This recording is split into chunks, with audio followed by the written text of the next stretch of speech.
அடகில் இருக்கும் தங்க நகைகளை மீட்டு 10 நிமிடங்களில் பிரைம் கோல்ட் ஹப் மூலம் அதிக விலைக்கு விற்க 7997990028 தொடர்பு கொள்ளவும். தமிழர்களின் நம்பர் 1 சாய்ஸ் தமிழ் மேட்ரிமோனி.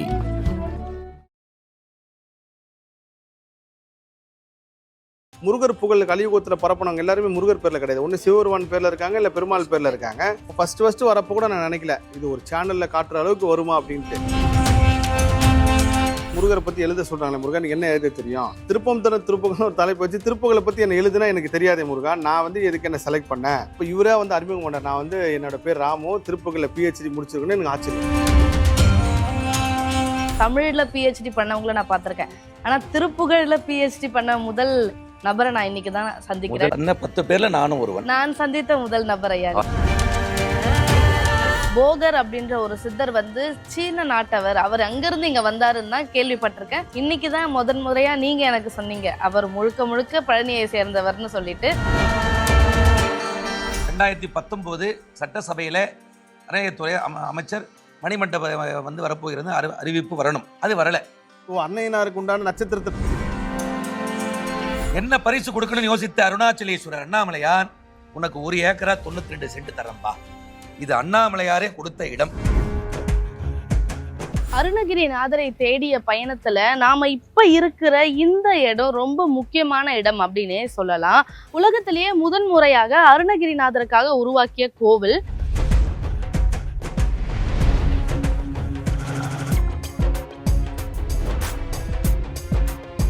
அருணகிரிநாதருடைய உருவ சிலைகள் பல இடங்கள்ல தென்பட்டாலும், பல இடங்கள்ல நம்ம வழிபாட்டுக்கு இருந்தாலும், இதுதான் அவருடைய உண்மையான உருவம் அப்படின்னு யாருக்கும் தெரியாது. அவர் கிளி ரூபத்துல மாறினதால நிறைய இடங்கள்ல கிளி இருக்கும் அப்படின்னு சொல்லப்படுது.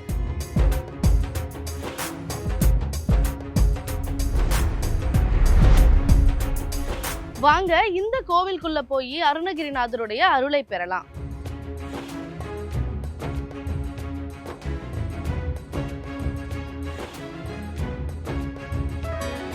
திருவண்ணாமலையில அருணகிரிநாதருக்கான மணிமண்டபம் இருக்கு. அந்த மணிமண்டபத்தில் தான் இப்போ நாம இருக்கோம். சார் வணக்கம். வணக்கம். எல்லா புகழும் முருகனுக்கு. கண்டிப்பா சார். நம்ம எங்கேயோ ஆரம்பிச்சது, இன்னைக்கு இவ்வளவு தூரம் பயணம். இந்த மணிமண்டபம் பத்தி உங்களுக்கு தெரிய வந்தது எப்ப சார்?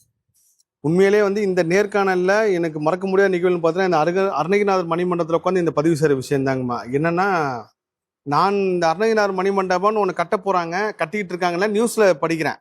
பரவாயில்லையா, அருணகிரிநாதருக்கு மணிமண்டபம் கட்டுறாங்களே, இது யார் பண்ணியிருப்பா, யாரு இதுக்கு விதை போட்டிருப்பான்ட்டு அந்த தேடல்ல இருக்கும்போது, ஒரு நாளைக்கு திருவண்ணாமலைக்கு வரப்போது கரெக்டாக நான் திருவண்ணாமலைக்கு வரதுக்கு ஒரு 10 நாளைக்கு முன்னாடி தான் கும்பாபிஷேகம் நடக்குது. அருணகிரிநாதர் மணிமண்டபம் கும்பாபிஷேகம் அப்படி இருக்கும்போது நான் பார்க்குறேன் ஃபுல்லாக கூட்டம் இருக்காங்க. எனக்கு தெரிஞ்சிச்சு இந்த முருகர் யுகம் ஆரம்பம் இதுதான்.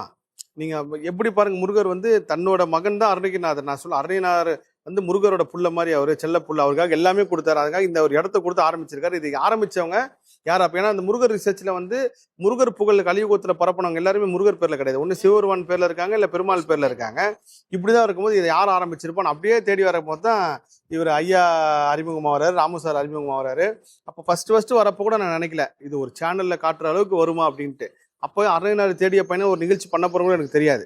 வந்தோம், அதுக்கப்புறம் பார்த்தேன் அருணகிரிநாதரை பார்த்துட்டு, அதுக்கப்புறம் 3வது தடவை வர 2 தடவை வந்திருக்கு அதுக்கு முன்னாடி. 2வது தடவை வரப்போ கூட எனக்கு ஒரு அதிசயம் என்ன நடந்துச்சுன்னா, இந்த மாதிரி முருகர் பத்தி பேசுறோம், முருகர் பத்தி புகழ் பாடுறோம், முருகரை பத்தி பேட்டியில சொல்றோம், நேரா பேசுறோம், வீடியோல பேசுறோம்.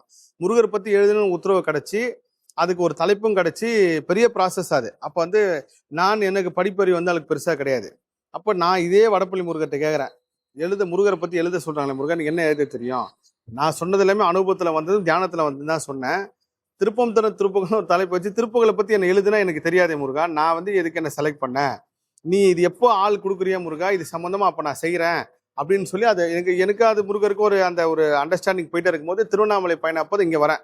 வந்தப்போ அபிஷேகம்லாம் பார்த்து முடிச்சுட்டு எனக்கு ஒருத்தர் ஐயா வந்து அறிமுகம் வர்றாரு, ராமு சாருன்னு சொல்லி. அவர் வந்து உண்மையிலே அவரோட பாதத்தை வந்து நான் தொட்டு வணங்கணும். ஏன்னா நான் அங்க முருகர்கிட்ட கேட்ட திருப்புகள் பத்தி எனக்கு எதுவுமே தெரியாது. முருகர் பாடுவேன், ஆனா திருப்புகள் பத்தி எழுதுற அளவுக்கு அந்த ஞானம் வேணும்ல.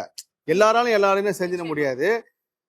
எனக்கு அந்த படிப்பருவும் கிடையாது, அந்த தகுதியும் கிடையாது எனக்கு தெரிஞ்சு. சத்தியமா நான் வந்து எல்லாரும் என் ஃப்ரெண்டெல்லாம் சொல்ல, நீ எப்போ பார்த்தாலும் ஏன் கம்மியா படிச்சோம் அப்படி சொல்லாதீங்கன்ட்டு. ஏன்னா உண்மையை சொல்லிதான் ஆகணும். நாளைக்கு ஏன்னா எழுதும் போது ஒரு சிறு பிழை இருந்தா கூட இது தப்புன்னு சொல்லி சுட்டி காட்ட நிறைய பேர் காத்திருக்காங்க ரெடியா. அப்படி இருக்கும்போது முருகர்கிட்ட கேட்கறேன், அப்போ இவரே வந்து அறிமுகம் பண்ணார். நான் வந்து என்னோட பேர் ராமு, திருப்புகழில் பிஹெச்டி முடிச்சிருக்கேன்னு எனக்கு ஆச்சரியம். ஏன்னா போன வாரம் தானே முருகர்கிட்ட கேட்டோம் அப்படின்னு இவர் திருப்புகழ் பிஹெச்டின்னு சொன்னோடனே அப்புறம் எனக்கு நீண்ட நாளாக ஒரு கேள்வி இருந்துச்சு மனசுக்குள்ள. அந்த கேள்விக்கு பதில் வந்து நான் கேட்காம இவர் சொல்லிட்டார். அப்போ இவர் தான் முருகராம் சாலி எனக்குன்னு சொல்லி அப்புறம் ஐயாவோட நட்போட்டத்தில் இருக்கும்போது நான் சொல்லிட்டே இருப்பேன், ஐயா நீங்கள் வந்து மிகப்பெரிய ஒரு சக்தி முருக சக்தியில் இருக்கீங்க, அது உங்களுக்கு தெரியுதா தெரியலையான்னு தெரியல, நீங்கள் இந்த திருப்புகழ் சம்மந்தமாக நிறைய விஷயம் போகிறப்போ இவர் திருப்புகழ் வகுப்புலாம் எடுக்கிறேன்னு அப்படின்னு சொல்லிட்டே இருந்தார். கரெக்டாக அந்த அருணகிரிநாதர் தேடிய பயணம் வரப்போ இவரை வச்சே இந்த விஷயத்த சொல்லணும், எனக்கு நீனா சார் அந்த மணிமண்டபம் எப்படி உருவாச்சு, யாரால உருவாச்சுன்னு சொல்லி அவர் வாயில சொல்லணும்னு சொல்லிட்டு ஸோ ஐயா அங்கே பக்கத்தில் இருக்காரு. என்னோட இந்த காணொலி பார்க்குற எல்லா முருக பக்தர்களும் ஒரு தாழ்மையான வேண்டுகோள், முருகரை பத்தி நான் அனுபவத்தை மட்டும் தான் பேசுறேன். ஆனால் முருகர் புகழ் பாடுறதுக்காக முருகப்பெருமான் கலியுகத்துல பல முருக சக்தியில படைச்சிருக்காரு. இந்த முருகர் கோயில் கும்பாபிஷேகமோ இல்ல முருகர் நிகழ்வோ, சித்திர பௌர்ணமி இல்ல பங்குனி உத்திரம், தைப்பூசம் இந்த மாதிரி நிகழ்வுகள் நடக்கும்போது எல்லா இடத்துலயுமே காவடி எடுப்போம், தைப்பூசம் பால் குடம் எல்லாமே எடுப்போம்.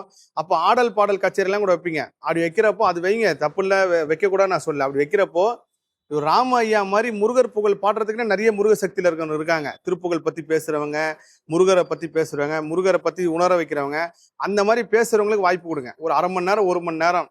ஏன் இது எதுக்காக தாழ்மையான வேண்டுகோள் சொல்றேன்னா, நீங்க இப்படி பேச ஆரம்பிக்கும் போது தான் இந்த ஜென்ரேஷன் இருக்காங்கல்ல, இந்த இளம் பருவத்தினர் வந்து திருப்புகழுக்கு இவ்வளவு பெரிய சக்தி இருக்கா, திருப்புகழ் சாதனை சொல்லி அவங்க உணர்வாங்க.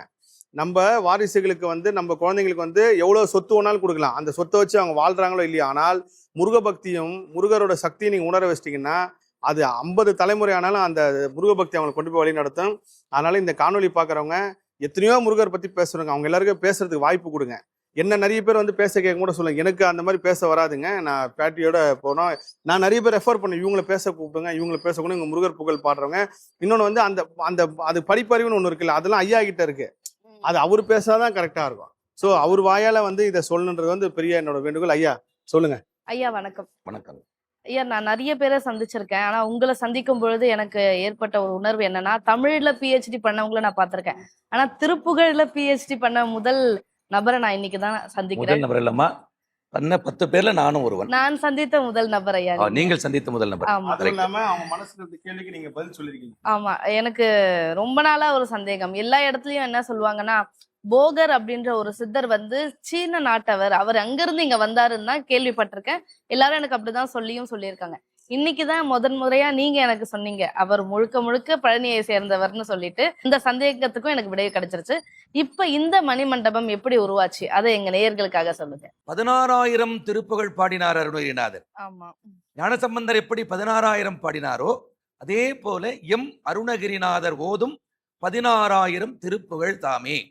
ஆனால் இப்ப கிடைப்பது 1300 சொச்சம். இது வடக்குப்பட்டு சுப்பிரமணிய பிள்ளை என்ற ஒரு ஜட்ஜி இல்லைன்னா ஒரு தீர்ப்பு நடக்குது மாயவரத்தில் கோர்ட்ல. சிதம்பரம் கோவில் அரசாங்கத்திற்கா தில்லைவாழ் அந்தணர்கள் இல்லை தீட்சிதர்களுக்கா என்ற பிரச்சனை வந்தபோது அவர்கள் தாதுமா மலர்கள் தூவி என்ற ஒரு திருப்புகழ் ஏட்டை ஒரு பாடலை கொண்டு வந்து, ஐயா பாருங்கள், தில்லைவாழ் அந்தணர்கள் 3000 பேருடைய கட்டுப்பாட்டில் பாதுகாப்பில் இருக்கின்ற முருகப்பெருமானே என்று அருணகிரிநாதரே பாடியிருக்கிறார், எனவே இந்த ஆலயம் எங்களுக்கு சொந்தமானது என்று அவர்கள் வாதிட தீர்ப்பும் அவர்களுக்கே சென்றது, கோவில் அவர்களுக்கு சொந்தமானது. எப்படி கோபியா அவர்கள் அரசியல் பிரவேசம் என்று ஆசைப்பட்டார், இல்லை இல்லை உனக்கு ஆன்மீக பிரவேசம் தான் உயரத்தை உச்சத்தை கொடுக்கும் என்று முருகப்பெருமான் உத்தரவிட்டிருக்கார் அல்லவா. ஐயா நீங்க அற்புதமா சொன்னீங்க. இது வந்து பிரபஞ்சம் தான் தீர்மானிச்சிருக்கு நம்மளோட நேர்காணல்ன்றதுக்கு. நான் எப்பயுமே அந்த சட்ட கலர் பார்ப்பேன். முருகா, நான் ஒரு சேனல் போகும்போது நான் என்ன கலர் உடை போட்டோம் அதே உடை வந்து நேர்காணல போடுவாங்க. யாருமே 2 பேரும் பேசிக்கவே மாட்டோம். பிரபஞ்சம் எதை அனுமதிக்குதோ அதை மட்டும் தான் பேச முடியுங்க, அனுமதிக்காத யாராலையும் பேச முடியும். அப்படி இருக்கும்போது எனக்கு இந்த அருணகிரிநாதர் மணிமண்டபம் பத்தி நீங்க இவ்வளவு தகவல் சொன்னீங்க. இந்த மண்டபம் யார் கனவுலையாவது போய் முருகர் சொல்லி பண்ண சொன்னாருங்களா, இல்ல இயற்கையாவே நடந்ததாங்க? இயற்கையாகவே நீண்ட நாள் கனவாக இருந்தது. அது என்னவோ அமரேசன் ஐயா அவர்கள் தான் திருப்புகழை நீங்க வகுப்பு எடுக்கணும்னு ஆணையிட்டார். சரிங்க. அவரை கேட்டால் தான் தெரியும் அவருக்கு கனவில் ஏதாவது அருணகிரிநாதர் வந்தாரா. இந்த இடம் எப்படி சூஸ் பண்ணீங்க? இந்த பர்டிகுலர் இடத்துல தான், ஏன்னா இங்க இருந்து பார்க்கும்போது சிவபெருமான் நேரா நிக்கிற மாதிரியே இருக்கு. இந்த இடம் யார் சூஸ் பண்ணாங்க? அறநிலையத்துறை சார்பாக இந்த இடம் 1 ஏக்கரா 92 சென்ட் வழங்கப்பட்டிருக்கிறது. சரிங்க. ஆனால் எல்லா அறக்கட்டளை உறுப்பினர்கள் எல்லாம் சேர்ந்து சுத்தி பார்க்கும் பொழுது அது அருணாச்சலேஸ்வரரே இந்த இடத்தை நீங்கள் பயன்படுத்திக் கொள்ளுங்கள்னு, இந்த இடம் பரந்த இடமா இருக்கணும்னு சொல்லும்போது இந்த இடம் ஒண்ணுதான் அருணாச்சலேஸ்வரர் அண்ணாமலையாருடைய இடம், அறநிலையத்துறைக்கு உட்பட்ட இடம், பரவலாக விரிவாக இருந்தது. இந்த இடம் அருணகிரிநாதருக்கு போதுமானதாக இருக்கும். இசையரங்கம் கட்ட, மற்ற நிகழ்ச்சிகள் தொடர்ந்து நடக்க இது போதுமானதாக இருக்கும் என்று இவர்கள் அறக்கட்டளை முடிவு செய்கிறது. நான் ஏன் உங்களை முருக சக்தியில மிகப்பெரிய உயர்வா பாக்குறேன்னா, என் மனதுல மட்டுமே நீண்ட நாளா பல வருடங்களா இருந்த கேள்விக்கு பதில் நான் கேட்காம நீங்க சொன்னீங்க. சொன்னேன் அது எனக்கு பெரிய ஆச்சரியம் இருந்துச்சு. அதே முதல் சந்திப்புல.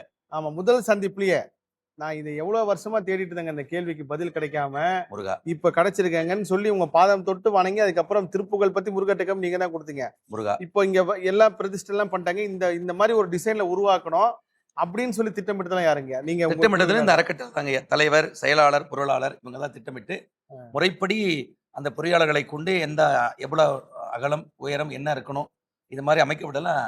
எனக்கு ஒரே ஒரு விஷயம் தான், மணிமண்டப அறக்கட்டளையை சாரும். நான் அரசியல் விட்டு வந்ததுக்கு அப்புறம் அரசியல்லாம் பேசக்கூடாது அப்படின்ற ரொம்ப கொள்கையோட இருக்குங்க. ஆனால் இந்த ஒரு விஷயத்த மட்டும் பதிவு பண்ணி ஆகணும். ஏனால் இது வந்து பழனிசாமி அவர் முதல்வராக இருக்கும்போது, ஐயா திரு பழனிசாமி முதல்வராக இருக்கும்போது கொடுக்கப்படுதலே இந்த இடம். ஆமா, அதுவும் முருகர் பேருள்ள ஒரு ஆற்றல். ஆமா ஆமா, எல்லாமே இறைவன் தீர்மானிச்சு நடத்திருக்கான்றது உணர்றீங்க. அதை விட ஒரு அதிசயம் நடந்ததுங்கய்யா. அதாவது குறிப்பாக 20/7/2019 சட்டசபையில அறநிலையத்துறை அமைச்சர் மணிமண்டப வந்து வரப்போகிறது அறிவிப்பு வரணும். ஆனால் அது வரல. வராம தள்ளி போகுதோன்னு விழாக்குழு விட நினைக்கிறாங்க, மணிமண்டப விழாக்குழு. ஆனால் முன்னதாகவே 15/7/2019 அறிவிப்பு வருது. அது என்னன்னு கேட்டீங்கன்னா, அன்னைக்கு ஆணி மூலம். அன்னையனாருக்கு உண்டான நட்சத்திரத்துல நட்சத்திரம் அவர் பிறந்தது அதுதான், முருகனோடு கலந்தது அதே நாள் தான். இதை பாம்பன் சுவாமிகளும் சொல்றார். பிறப்பும் இறப்பும் ஒரே நாள் தான், ஒரே நாள் தான். இது எனக்கு இவ்வளவு நாள் தெரியாது, இன்னைக்கு தான் தெரிஞ்சு. பிறப்பு ஆணி மூலம், அதே போல இறைவனோடு கலப்பு, அதுவும் ஆணி மூலம். பாருங்க, 20ஆம் தேதி வர வேண்டிய அறிவிப்பு 15ஆம் தேதி வருகிறது. என்ன சிறப்பு என்று மணிமண்டப அறக்கட்டளை எல்லாம் பாக்குறாங்க. பார்த்தா ஆணி மூலம். அது மட்டுமல்ல, கருவறை இந்த கால்கோல் விழா நடந்தது மூல நட்சத்திரத்துல. எல்லாமே மூல நட்சத்திரம் தான். கான்கிரீட் போட்டதுல இருந்து குப்பாபிஷேகம் நடந்தது கூட, அது எல்லாரும் வெவ்வேறு டேட் தராங்க. ஆனால் இறுதியாக முடிவானது மூல நட்சத்திரம். மூல நட்சத்திரத்தில் தான் சிறப்பாக 20/10/23 குடமுழுக்கு நடைபெற்றது. இதை தற்போதைய அரசாங்கத்தை சேர்ந்தவங்களும் அதுக்கு பெரிய பொருளுதவி எல்லாம் செய்தார்கள். அது மட்டுமல்ல, இங்கே தலைவர் அமர்ந்திருக்கிறார்கள், ஐயா சென்ராஜ் அவர்கள், ஐயா அமரேசன் செயலாளர் அமர்ந்திருக்கிறார்கள். உலகத்திலிருந்து பல முருக அடியார்களுடைய சன்மானம் இங்கே வந்தது. அதுதான் சிறப்பு. அடுத்த கேள்வி நான் தான் கேட்கலான்னு இருந்தேங்க. என்ன, உலகத்துல இருக்கிற முருக பக்தர்லாம் இங்க ஒரு வாட்டியாவது வரணும்னா என்ன காரணத்துக்காக சொல்லுவீங்க? இங்க அருணையனார் மணிமண்டபத்துல அருணையனார் தரிசிக்கணும், என்ன காரணம்? 15ஆம் நூற்றாண்டிலே பிறந்து திருப்புகழ் என்ற ஒரு சந்த மாளிகையை மாலையாக ஆறுமுக பெருமானுக்கு அணிவித்த அருணதள பாத பத்மம் அனுதினமுமே துதிக்க அரிய தமிழ் தான் அளித்த அந்த மயில் வீரனுக்கு மாலை சூட்டினாரே அருணகிரிநாதர், அவருக்கான ஒரு தனித்துவமான மணிமண்டபம் திருவண்ணாமலையிலே அமைந்திருக்கிறது. தம் புல்லாண்டா மேல 16,000 திருப்புகள் பாடினார். அந்த 16,000 திருப்புகள் பாடிய அருணகிரிக்கு நம்ம என்ன பரிசு கொடுக்கணும், என்ன பரிசு கொடுக்கணும்னு யோசித்த அருணாச்சலேஸ்வரர் அண்ணாமலையான், உனக்கு 1 ஏக்கரா 92 சென்ட் தரம்பா, இது அண்ணாமலையாரே கொடுத்த இடம். ஐயா, நீங்க பேச பேச அது வந்து மனம் வந்து வேற எங்கெங்கயோ போகுது. ரொம்ப மனம் லயிச்சு. உண்மையிலே நீங்க ஒரு நாள் போதாது நீங்க பேசறலாம் கேட்க, அவ்வளவு அற்புதமா இருக்கீங்க. இப்ப இந்த அருணகிரிநாதர் மணிமண்டபத்துல முக்கியமான நன்றி சொல்லலாம் அப்படின்னா, இது நான் தனிப்பட்ட முறையில் சொன்னாங்க, யாரெல்லாம் இந்த மணிமண்டபம் உருவா காரணமா இருந்தாலும் உண்மையிலே அவங்களோட எல்லாருடைய பாதத்தை தொட்டு வணங்குறீங்க. நீங்க அதில் யாராவது குறிப்பிட்டு சொல்லணும்னா சொல்லுங்க. இது மதிப்பிற்குரிய இந்த மணிமண்டப அருணகிரிநாதர் மணிமண்டப அறக்கட்டளையுடைய தலைவர், மதிப்பிற்குரிய வள்ளல் டாக்டர் சென்ராஜ் அவர்கள் தலைவராக, அவரை அடிக்கடி நான் சொல்வேன், ஐயா நீங்க தலைவராக இருக்கக்கூடிய பாக்கியத்தை முருகப்பெருமானே கொடுத்துருக்கிறாருன்னு. ஐயா அவர்களுக்கு நன்றி சொல்லணும். அவர் தொடர்ந்து இங்க நடக்கின்ற விழாவை முன்னின்று எல்லாத்தையும் தொகுத்தல், நிகழ்ச்சியை நடத்த எல்லாமே சிறப்பாக செய்கிறார். ஐயா அவர்களுக்கு நன்றி சொல்லணும். அதே போல செயலாளர் பெருந்தகை திருப்புகழ் வகுப்பை எடுக்க வைத்து தொடர்ந்து பல ஊர்களிலே உள்ள முருக பக்தரிடம் கட்டுரையை வாங்கி, நீங்க பார்த்திருப்பீங்க அந்த மணிமண்டப விழாக்குழு மலர், மணிமலர், ரொம்ப அற்புதமான பணி, மிகப்பெரிய பணி. பல்லாண்டுகளாக அந்த பணியை செய்து ஒரு பெரிய ரெக்கார்டா செய்திருக்கிறார். ஐயா அவர்களுக்கு, செயலாளர் அவர்களுக்கு நன்றியை சொல்லணும். அதே போல என்னுடைய பொருளாளர் மதிப்பிற்குரிய தனுசு அவர்கள் ஏற்கனவே அருணகிரிநாதர் விழாக்குழுவுடைய தலைவராக 36 ஆண்டுகளுக்கு மேலாக இருந்து வருகிறார்.